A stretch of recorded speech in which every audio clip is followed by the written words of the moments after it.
inaagizwa iandike habari za mtu kwamba hana watoto,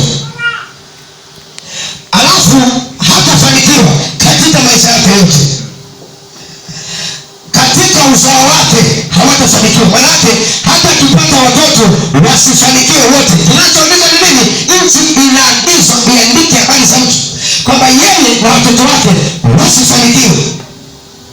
Alafu pale mwishoni 30 nasema hata wakiketi katika kiti cha enzi, kwamba hata ikitokea wamepata kazi, wamepata dini, wamesoma, lakini andikeni kwamba hawatakiwi kufanikiwa.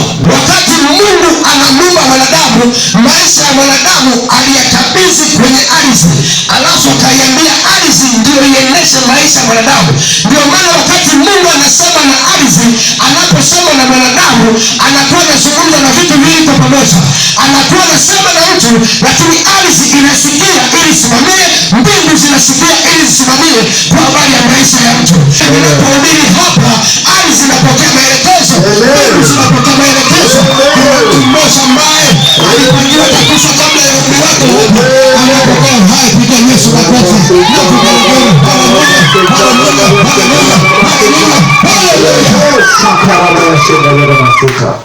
Bwana Yesu asifiwe.